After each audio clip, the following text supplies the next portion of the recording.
Academy.org is one of my favorite websites for differentiation and mastery learning. It originally started out as a site geared primarily toward teaching math, and it's a nonprofit, so you can see that they run on donations. But it started in the beginning as a math site, but it has really spread and grown into a lot more than just that. So, I highly recommend as a teacher that you set up an account for yourself as a learner before setting up a student account, just so you can see how it works and the interface. So here's my learner page, and you can sign up for different courses to take practice activities on. They have progress and mastery quizzes as you go. They will track your mastery of different skills. And as a learner, you have access to view that, but you also, as a teacher, have that access to view from your student's point of view. You see that there's a badge system that you can earn different badges. And as you earn those badges, you can change out your avatar. It's kind of a little motivational piece that comes along with it. Let me show you all the courses that Khan Academy has expanded into. Let me go into my teacher account to do that. So all you have to do to switch to your teacher dashboard is click on your name, and you can click teacher dashboard. Also, if you have children at home, you can set up a parent account to monitor their progress as well. So as a teacher, you have different classes that you can add and create your new classes. I'm going to go through that process really quickly just so I can show you what's available.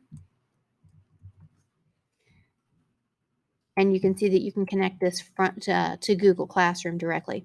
Now, this is really cool. As I said before, Khan Academy started out primarily as a math site, and you can see that they have stuff beginning with early math all the way up through AP Calc and statistics and differential equations. So there is a huge span of knowledge and ability that the kids have access to through this program, and it doesn't limit them by their grade level.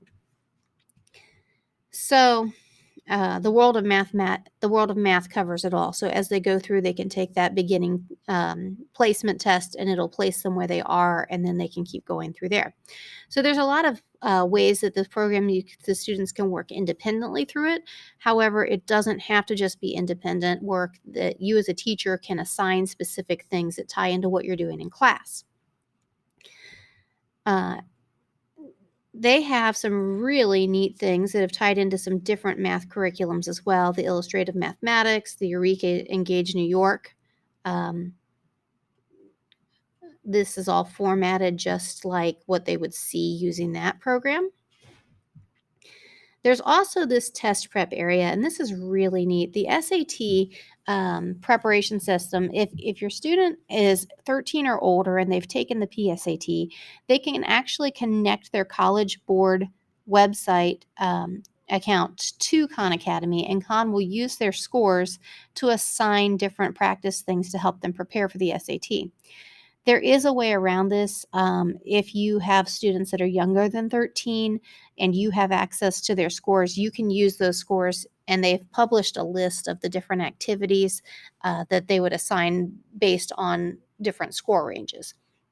So that's what I'm doing with my middle school students currently. We take the PSAT each year, and I'm helping them to prepare based off of that. Some other cool things, they have expanded into science. You can see that we've got physics and bio and chemistry. But in computing, you've not only got computer programming, but you also have Hour of Code and Pixar in a Box. Now, Pixar in a Box is really cool because it's a part of a collaboration with Disney.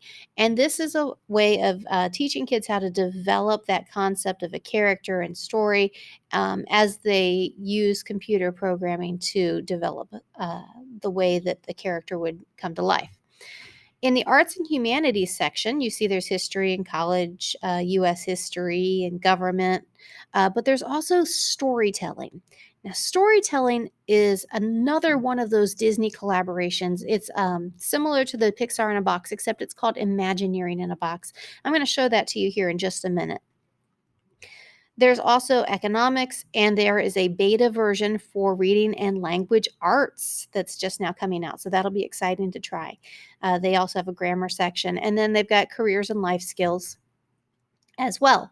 So when we do this, and you set up your account, you're going to select whatever course it is that you're going to cover.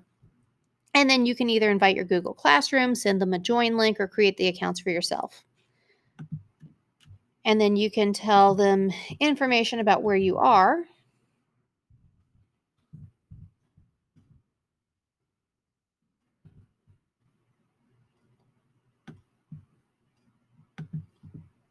All right.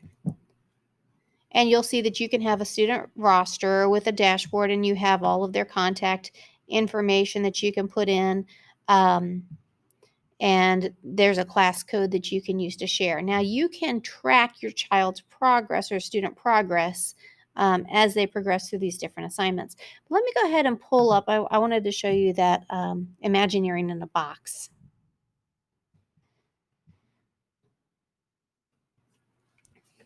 All right, so Imagineering in a box, you see it's a whole course that's put in here. And it starts with just creating worlds, creating your own lands, developing that concept of theme. And you'll notice that there are exercises as well as videos for each concept. And the videos are great because they use footage from Disney World and interviews with the Imagineers talking about how they use these different skills in their jobs and how it's all applicable. It starts with the idea of creating worlds, and then you get into designing attractions. And you'll see that there is the use of like storyboards, how to pitch ideas, talking about ride systems and laying out attractions, scale models. You really start to get into some of the higher level skills as you go through. Developing characters and prototypes. So there's just so much here, including teacher resources as well. So if you've got like a pull together class where you work with kids, this is an excellent resource. Or if you wanted to engage them in some activities that help them develop creativity and critical thinking skills, again, this is just a phenomenal resource that Khan has added.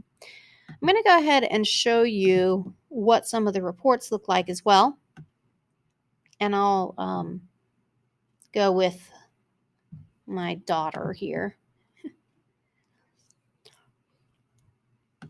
So you'll see that you can go in and you can add in different assignments. When you pull something up that you want to assign to them, you just mark at the top that you're assigning it to that child or that class.